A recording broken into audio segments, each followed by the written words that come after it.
Hola amigos, bienvenidos a Sin Filtros. Hoy vamos a estar conversando con una persona que sin duda alguna les va a ayudar a entender lo que está ocurriendo en Venezuela y en toda América Latina e inclusive aquí en los Estados Unidos. Él escribió un libro que más que una reflexión es una especie de clase didáctica sobre cómo entender los fenómenos que se están presentando desde el punto de vista político en nuestros países. Hablo de Eduardo Hurtado.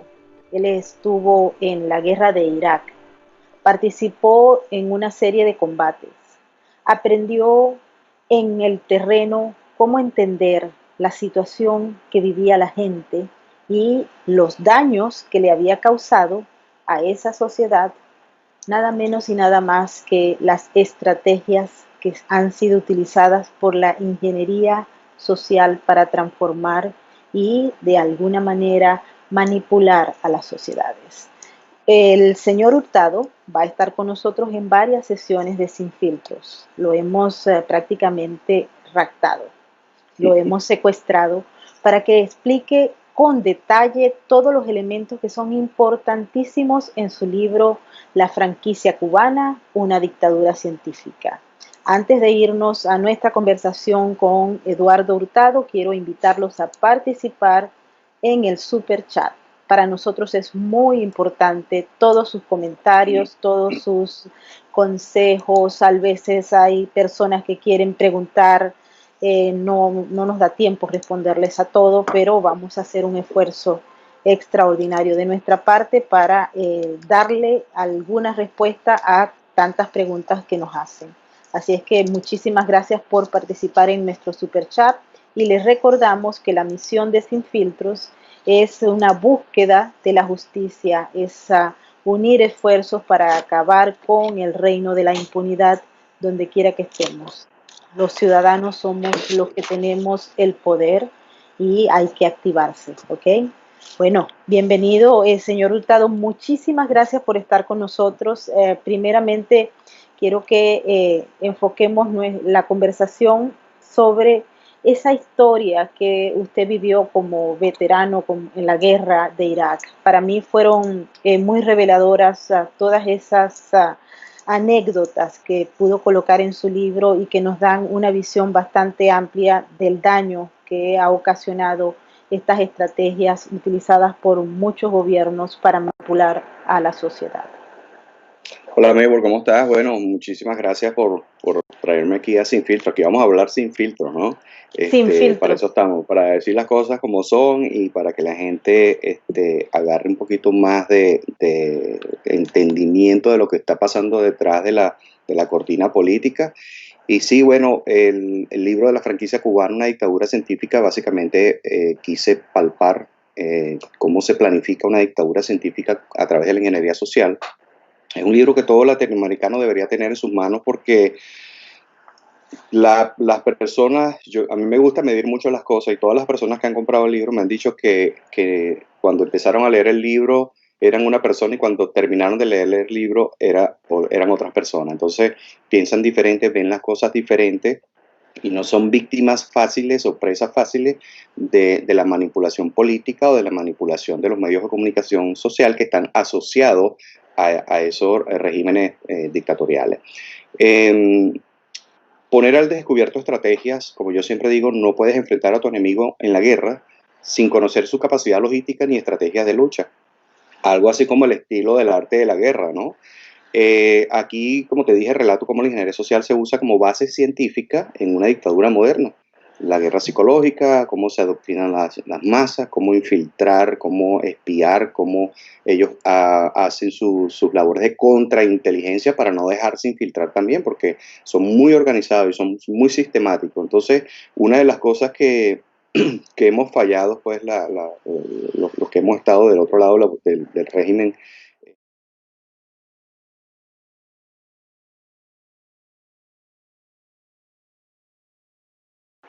Hola amigos, bienvenidos a Sin Filtros.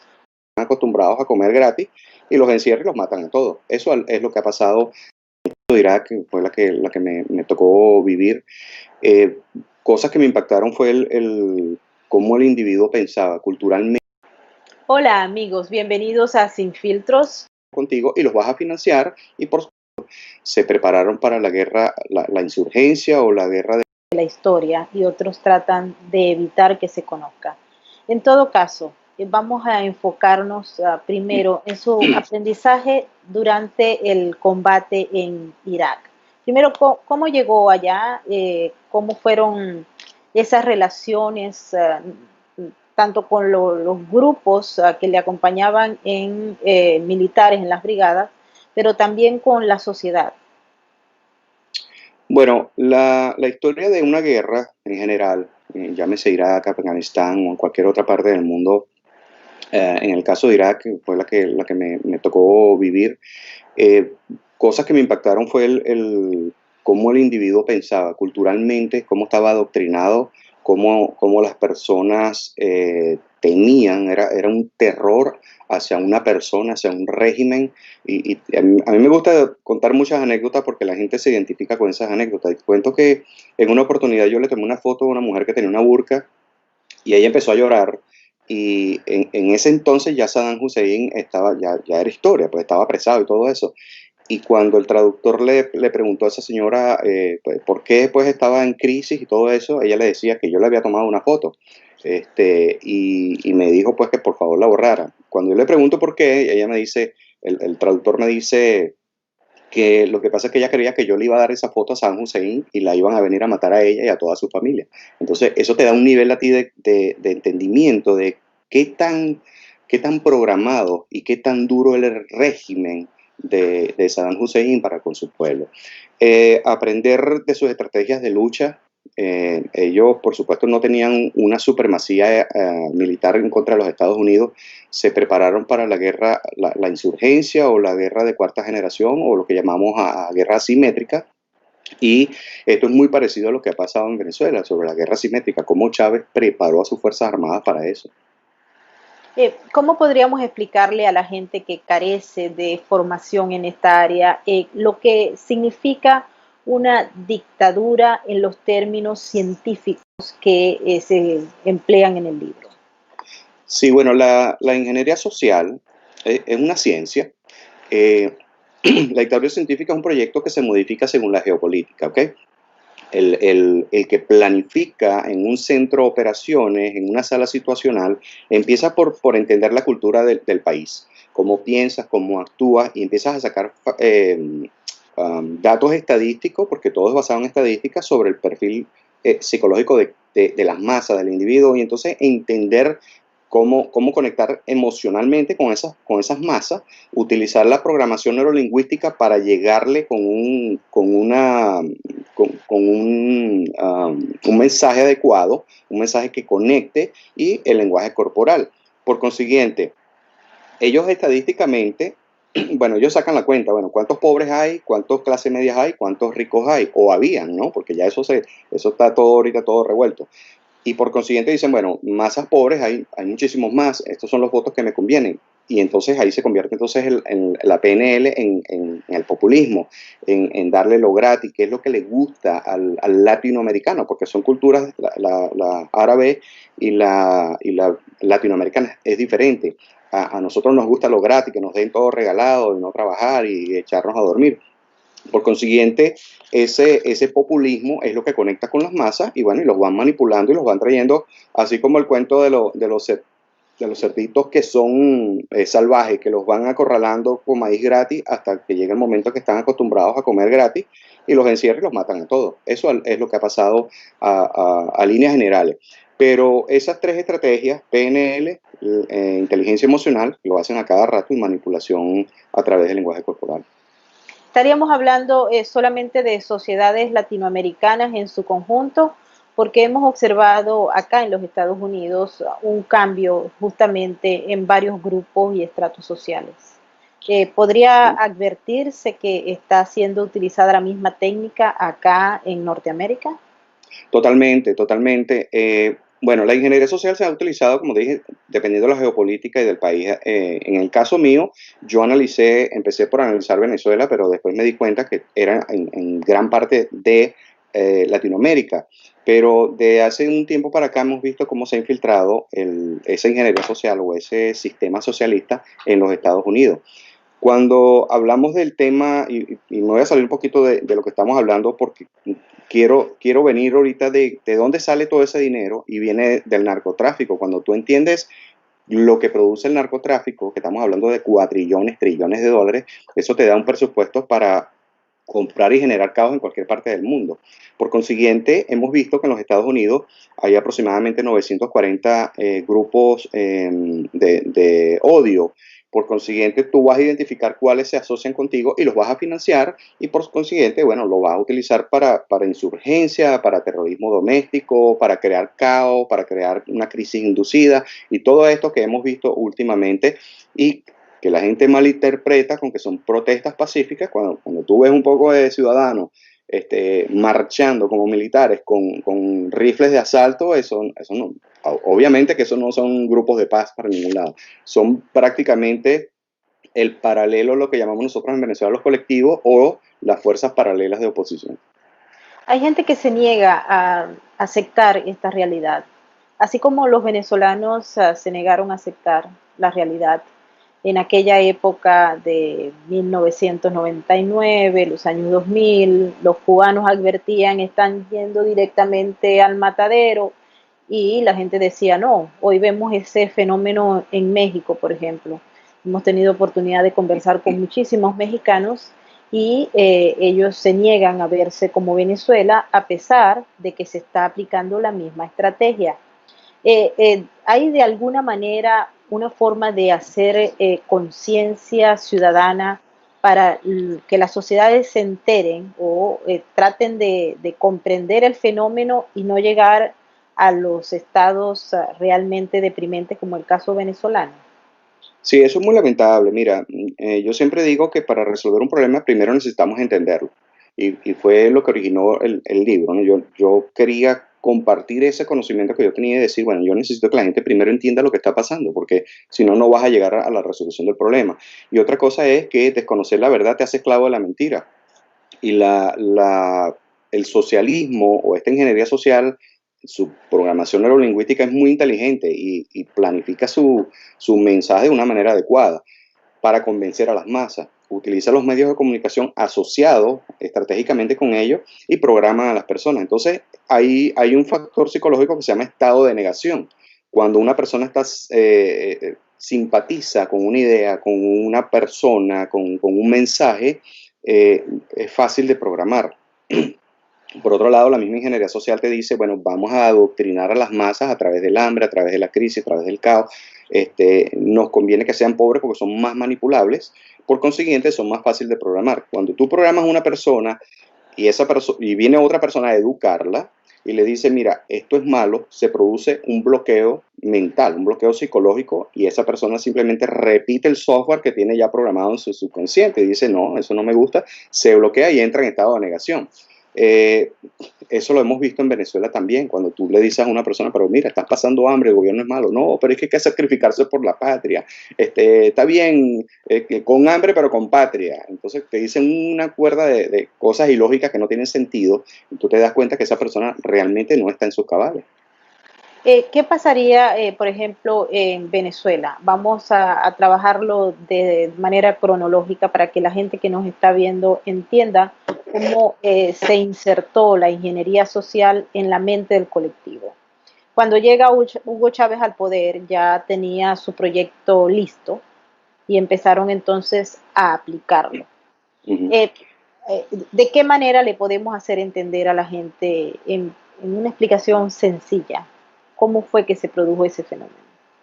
Sí, bueno, muchas veces las personas piensan que el problema de Venezuela nació con Hugo Chávez y ya había una crisis política moderna en curso. La ingeniería social no se planifica, no se ejecuta de un día para otro. Como todo proyecto científico, primero hace mediciones, después analiza esas mediciones, saca conclusión, implementa estrategias.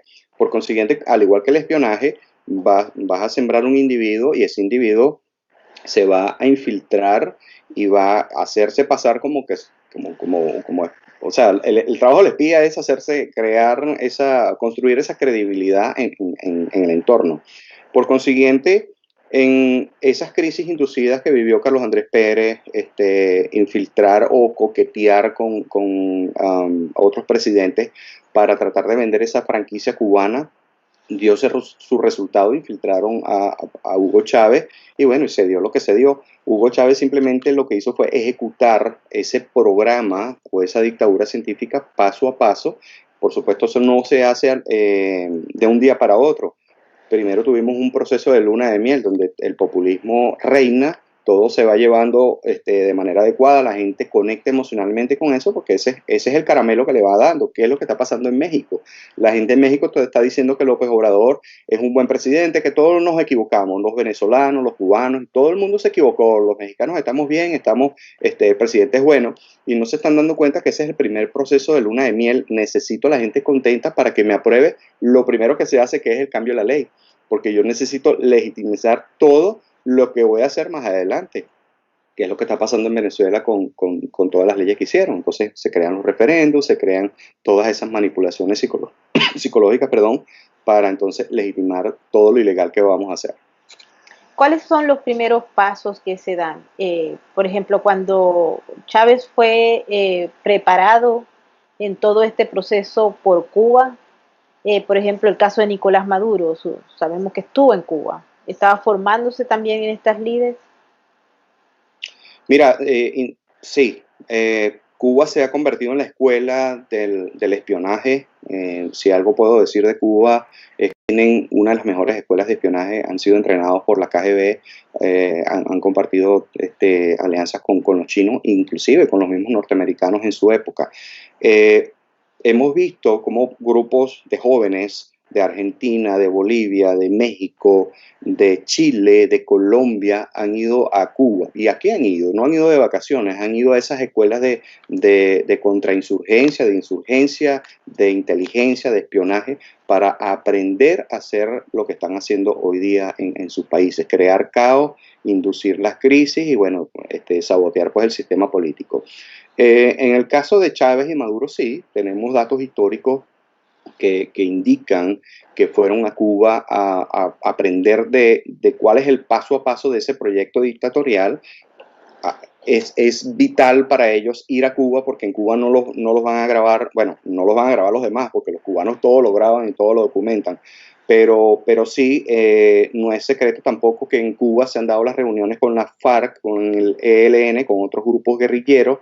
Y bueno, Cuba se ha convertido como el headquarters, el centro estratégico de guerra psicológica y de manipulación y adoctrinamiento de todos estos líderes de Latinoamérica. Estaría también en ese proceso de formación entonces miembros de las Fuerzas Armadas Nacionales de Venezuela que se transformaron, o sea, pasaron de ser una Fuerza Armada democrática que se plegaba a la Constitución a ser una pieza clave del régimen que lo soporta porque tiene beneficios. Estuvimos escuchando a el general Padrino López el domingo, y el discurso que dio fue realmente espeluznante, porque allí deja claro no solamente su naturaleza, sino la enorme influencia que tienen las Fuerzas Armadas por parte de la revolución, por parte de este modelo de franquicia cubana. Entonces luce como si ellos mismos hubiesen sido transformados. Bueno, mira, cuando la ingeniería social está en su proceso de planificación, lo primero que hacen es saber quiénes son sus enemigos. Identificar quiénes son tus enemigos, por supuesto, son las Fuerzas Armadas. Por consiguiente, los vas a hacer desarticular. Vas a sacar los líderes que te pueden hacer, que pueden ser un alto riesgo, porque ahí se hace un análisis de riesgo. Esto no es casual. Se hace un análisis de riesgo y se identifican quiénes son los leales y por supuesto se sacan a esas personas del comando de las tropas y pones a aquellos ciudadanos pues, militares que son leales al régimen. Pero al mismo tiempo, esto es lo interesante del espionaje y el contraespionaje cubano, al mismo tiempo le pones a ese líder, le vas a poner individuos a su alrededor que estén monitoreando.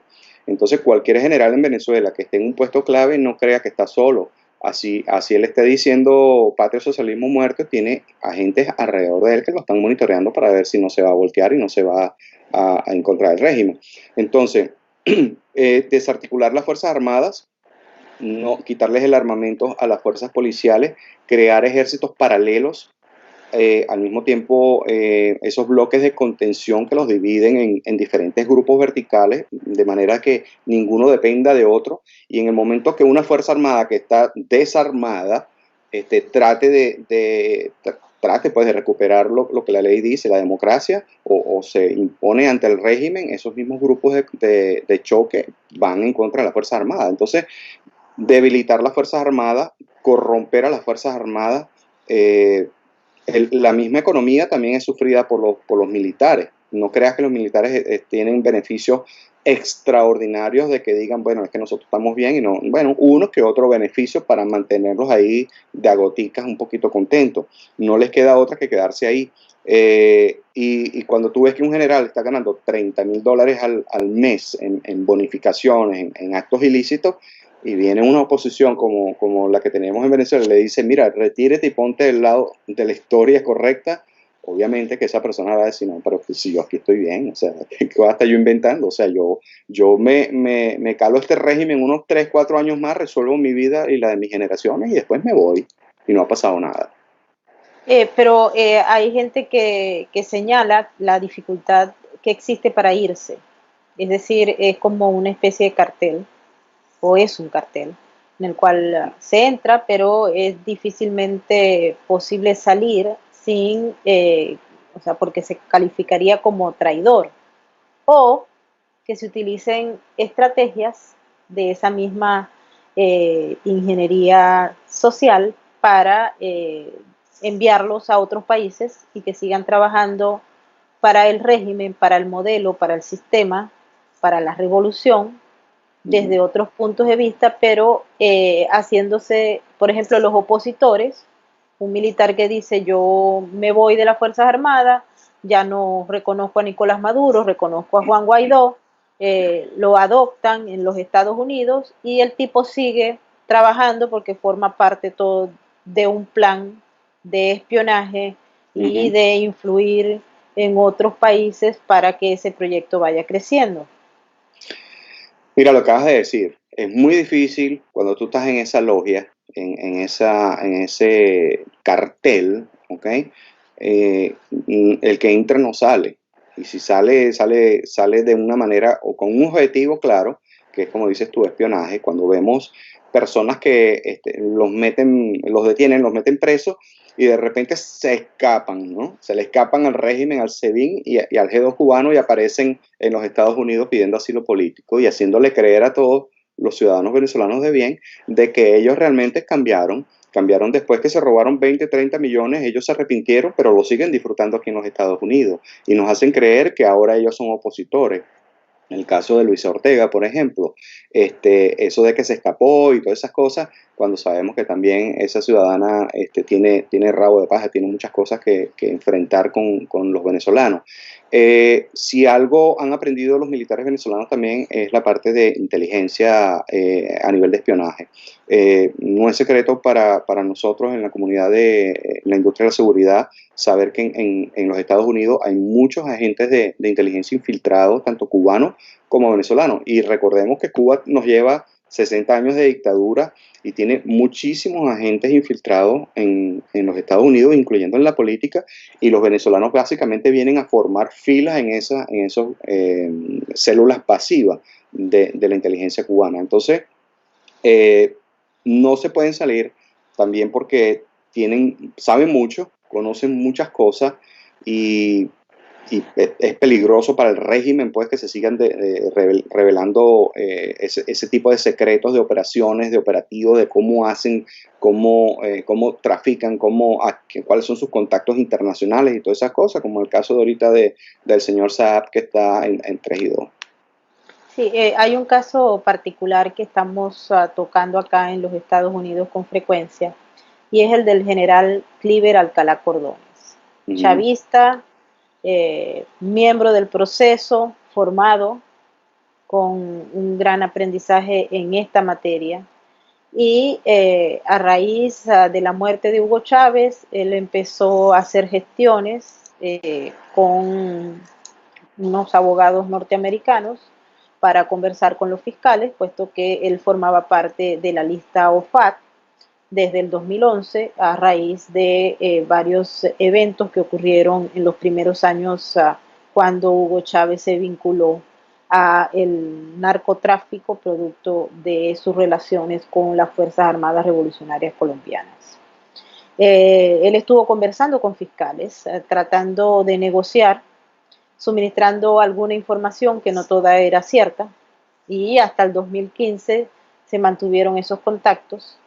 Luego él aparece en Colombia, se supo por él mismo, aunque ya se habían escuchado rumores de que Cliver Alcalá estaba operando un grupo de militares, etcétera.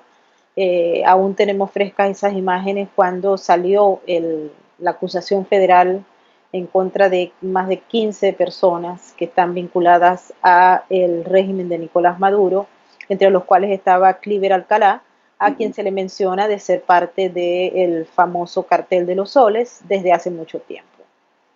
Pero lo sorpresivo fue, y hubo un movimiento allí, se ha discutido muchísimo acá en Estados Unidos, cuando Cliver Alcalá Cordones habló en sus redes sociales y señaló directamente a Juan Guaidó y a su equipo de estar detrás de este movimiento que se conoció como Operación Gedeón, sobre la compra de armas y sobre todo un movimiento y manejo de dinero que enseguida levantaron las alarmas tanto en Colombia como obviamente en Venezuela. Eso fue un plato servido para la dictadura, y también acá en los Estados Unidos. Entonces, ese comportamiento de irse, yo odio a Maduro, yo no lo reconozco, me voy por aquí, hago un grupo, me meto en un grupo, luego digo que es Guaidó el que tiene la culpa de todo esto que está, o al menos es el responsable de todo este asunto, y termina aquí, en Nueva York.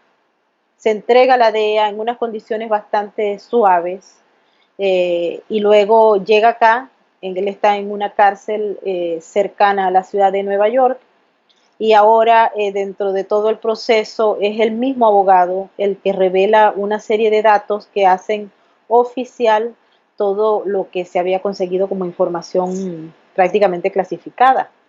Y ahí es donde empiezan a revelarse una serie de detalles que hacen pensar que Cliver Alcalá actuó en dos bandos por un periodo de tiempo.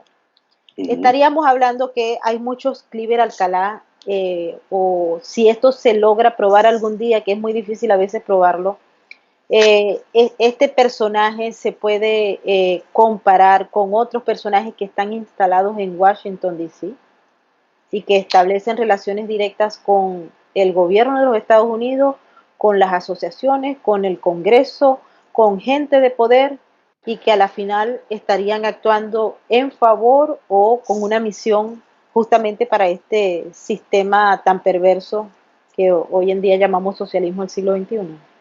Bueno, Maigo, dijiste algo sumamente importante. Mire, cuando hablé del presupuesto que tiene el narcotráfico y que te da la capacidad logística para comprar y hacer lo que te da la gana, bueno, entre comillas, una de las estrategias, siempre te pones en los zapatos del enemigo y tú dices, bueno, ¿quién me puede hacer daño a mí en determinado momento y desde dónde? Por consiguiente, cuando identificas eso y haces tu medición, entonces es ahí donde quiero infiltrar personas que en determinado momento son células pasivas, van a hacer el trabajo de espionaje y van a ser opositores, entre comillas, pero en determinado momento van a salvarme a mí de toda la desgracia que me pueda venir. Entonces, hemos visto como el presidente Trump de repente designaba a alguien y a los 2 meses lo despedía. Y la gente decía, bueno, el presidente Trump se volvió loco, dice una cosa y al otro día hace otra. Hoy nombró a y después lo votó. Lo que la gente no entiende es que el equipo del presidente Trump tiene un sistema de contrainteligencia bastante avanzado y bien dedicado.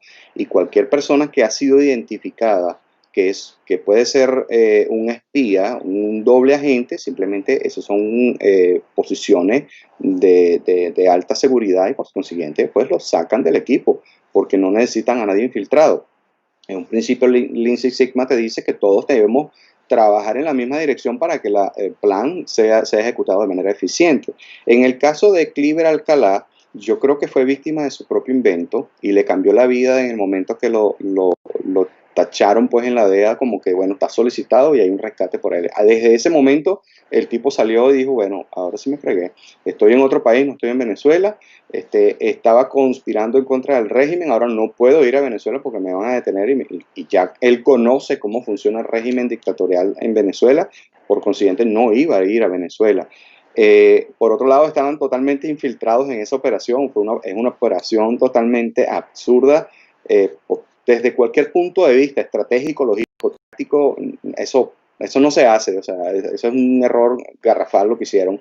Pero eso era necesario, yo lo he llamado la bahía cubana, la bahía de cochino venezolana, o la bahía de Macuto, que también está contemplado en la franquicia cubana. Hacer una operación de esa índole, no sabemos si eso fue así, pero coincide mucho con eso.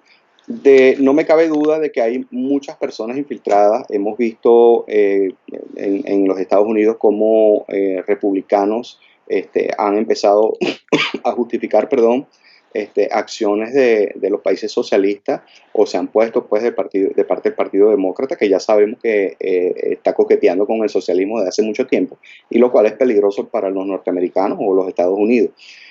No me cabe duda que no solamente están infiltrados en los Estados Unidos, están infiltrados también en lo que llamaba yo los bloques de contención en instituciones internacionales como las Naciones Unidas, la OEA, el nuevo grupo de Lima que formaron, que me parece totalmente tonto, y en otros países.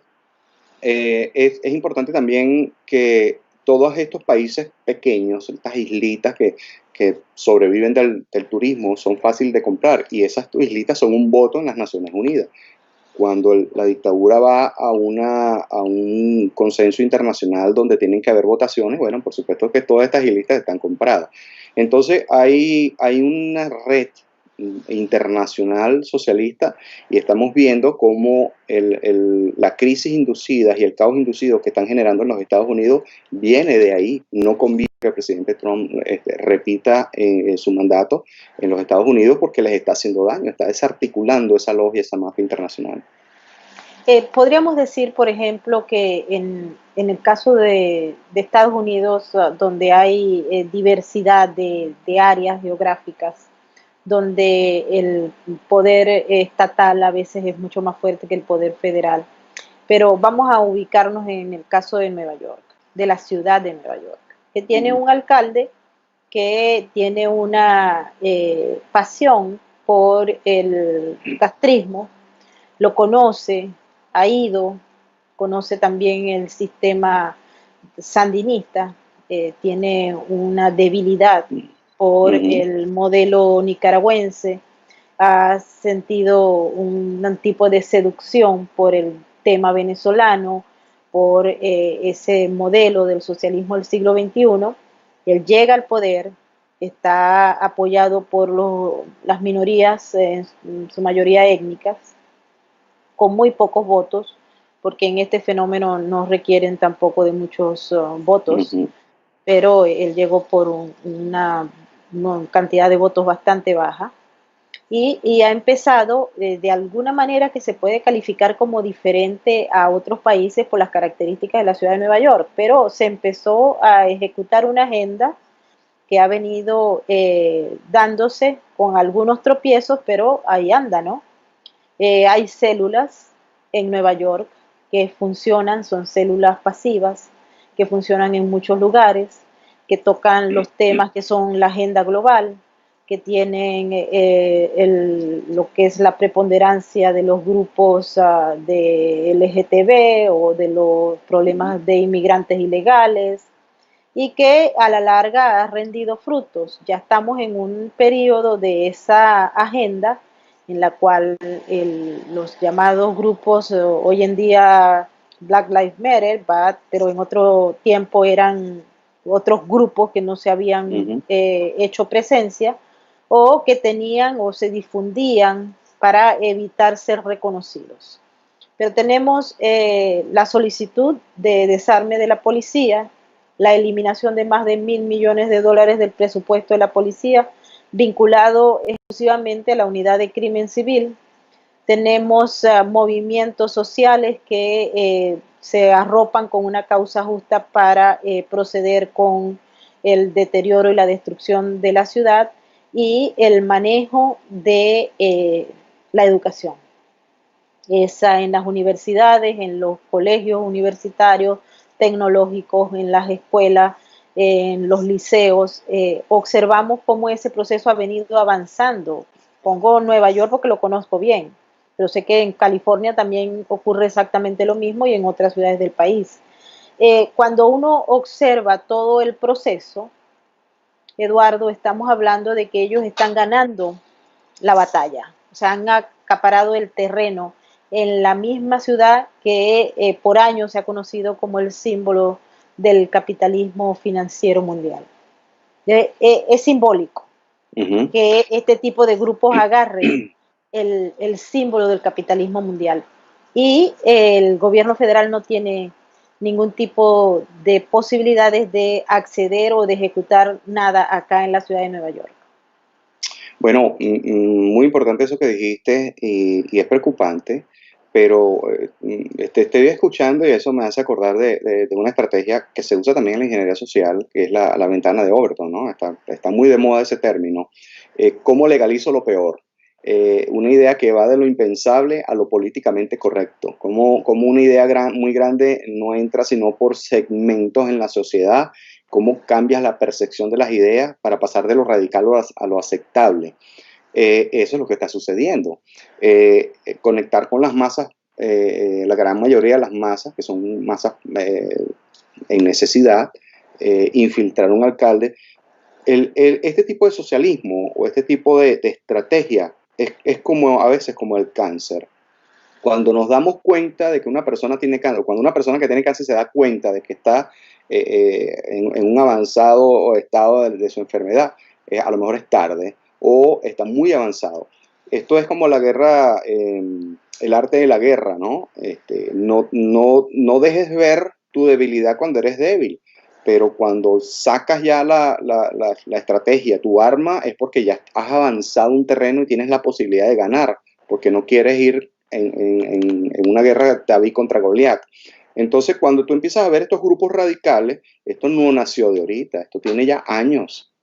Son células pasivas, son gente que ha ido a entrenarse en Cuba, en Venezuela, en Nicaragua, quién sabe en dónde, y ya en este momento, entonces es momento de activarse. Así funcionan las células pasivas, tanto terroristas internacionales como domésticos. Ellos están ahí, ellos van a trabajar y vienen, trabajan en cualquier tienda en la ciudad, pero en determinado momento ellos van a hacer su función. Cuando se les llame, es hora de que vayas y actúes, es hora de que pongas caos en la ciudad, que pongas un explosivo, lo que sea, y van a hacer su trabajo. Y eso es lo que hemos estado viendo. Al mismo tiempo, entonces legitimizamos todo. Legalizar, se crean las leyes, nuevos conceptos, es un derecho a la protesta, entonces es un camuflaje, lo que llamo yo la mutación del terrorismo doméstico, es un derecho el que se oponga a que yo diga mis derechos, entonces es un delincuente, tú no, o sea, todos lo justifican. Y como te dije al principio, ¿cómo haces tú para ver a un grupo de ciudadanos que caminan en una calle en formación militar con un poco de rifles de asalto? Esos no son grupos de paz, son grupos insurgentes. Entonces, el terrorismo doméstico, como yo siempre le digo a la gente, tú tienes el derecho a protestar, tú tienes el derecho de pararte en una esquina con un cartelito y decir, no me gusta esto. Pero en el momento que tú ocasionas un daño colateral a un comercio, entonces hay un impacto comercial, hay una agresividad, hay un acto de violencia, de caos, de insurgencia, y en ese momento tú te conviertes en un terrorista doméstico. Y por consiguiente aquí en Estados Unidos se hicieron leyes precisamente para contrarrestar eso. Ahora bien, los organismos de seguridad pública no se dan abasto para tantos grupos de insurgencia. Hay aproximadamente 940 grupos de odio en los Estados Unidos. y la gran mayoría son en contra de los ciudadanos de raza negra. Hay aproximadamente, creo que 240, 250 grupos antinegros. Entonces, fíjate tú, imagínate un caos que ocasione un grupo de ciudadanos negros y que activen un grupo como el Ku Klux Klan, por ejemplo, que son antinegros, y se arme una guerra civil. ¿Cómo controlas eso? ¿Cómo mandas a una policía a controlar eso?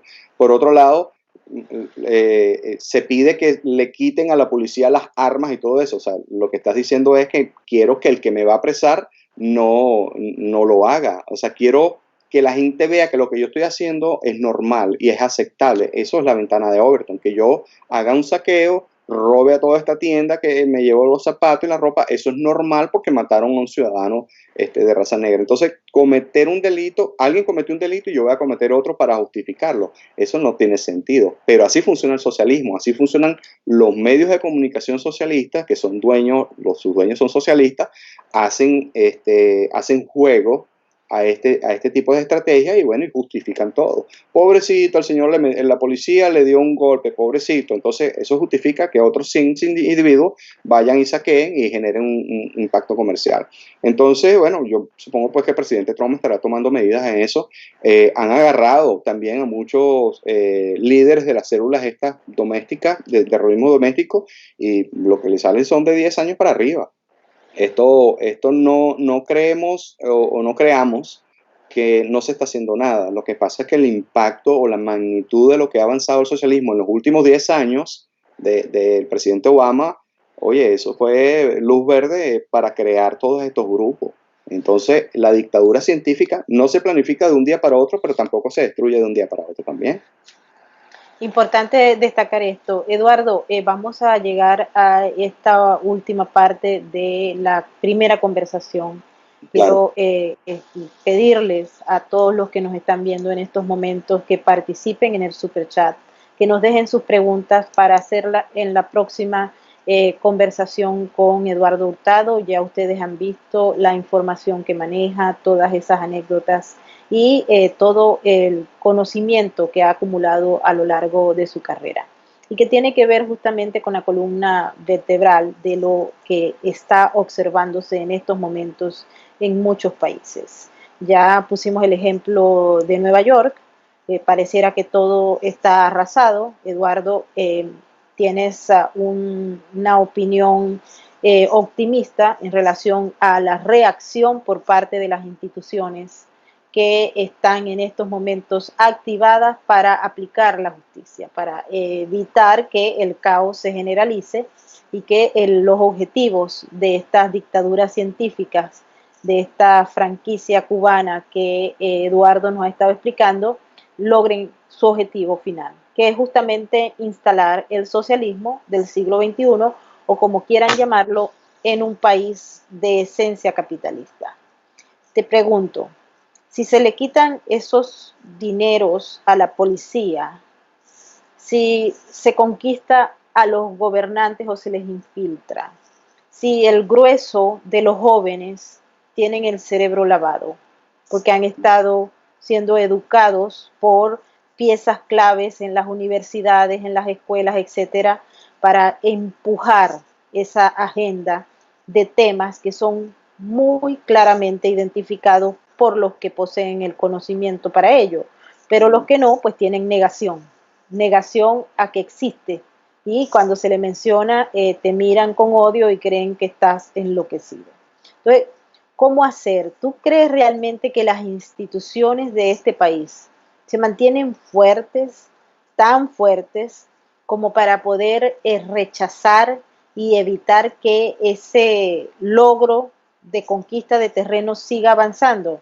Porque nos imaginamos el caso, por ejemplo, que está ocurriendo en el estado de Washington, donde hay grupos anárquicos que han agarrado espacios geográficos y es de temor, sobre todo si hay un cambio en este país, en este año, y todo avanza de una manera mucho más rápida, ¿no? Sí, bueno, totalmente, como te dije, legalizarlo, todo eso va entrando en segmento, ¿no? Y las zonas de control, no solamente en Nueva York, en Washington, en todo el territorio sobre todo hacia el este de los Estados Unidos y los estados fronterizos. Mira, quitarle presupuesto a las policías o aumentarle el presupuesto a las policías no va a mejorar la seguridad, ¿ok? A veces creemos que dándole más patrullas y más armas y más entrenamiento a las policías pudiese mejorar la seguridad. Lo que estamos haciendo, los organismos de seguridad, lo que te quiero decir con esto, Maybor, es ellos no son preventivos, ellos son reactivos. Cuando tú llamas a un policía es porque ya sucedió un delito. Y cuando nosotros damos seminarios sobre prevención del crimen y todas esas cosas, eso es lo que le enseñamos a la gente, a identificar cuando algo va a pasar antes de que pase, porque lo que queremos es evitar que pase. Entonces la gente dice, bueno, yo llamo al 911 para decirle a la policía que, bueno, que soy víctima de un robo, de cualquier cosa, de un delito. Pero la policía no trabaja en prevención. Entonces, estamos también hablando de un problema cultural. Por ejemplo, el tema de las drogas, que tú lo manejas muy bien. En los Estados Unidos, ¿cuánto dinero se ha invertido en prevención de drogas, en educación en contra de las drogas? Porque vamos a estar claros, Latinoamérica la produce, pero quien la consume son los Estados Unidos. Y Nueva York es el que más caro paga la droga. Ha llegado hasta $169 un gramo de estimulante como lo es la cocaína. Entonces, atacar a la policía y hacer de esto, como te dije, de lo impensable a lo políticamente correcto, quitarle al policía una pistola y eso es simplemente decirle al delincuente, bueno, tienes luz verde para actuar y hacer lo que te dé la gana. Pero darle al policía más armas, más pistolas, más entrenamiento, más unidades y todo eso, lo que hace es que esa capacidad reactiva sea mejor, pero el delito ya se cometió. Entonces no estamos haciendo nada. Tenemos que trabajar también en la parte social, en la parte cultural, en la educación de las masas y los medios de comunicación, que es lo que están haciendo hoy en día. Estamos viendo propaganda adoctrinadas hacia los niños, valores ciudadanos totalmente incorrectos. Estamos viendo, los medios de comunicación socialistas están programando a las personas. Yo he llegado hasta un punto que yo no veo televisión ya, yo tengo que ver otras cosas y me entretengo a mis hijos de otra manera. Trato de sacarlos de esa fuente de contaminación porque me los están programando para hacer cosas inadecuadas. Entonces, destrucción de la familia. La familia es la base de la sociedad y qué es lo que estamos viendo en todas las películas norteamericanas. ¿Cuál es el factor denominador común?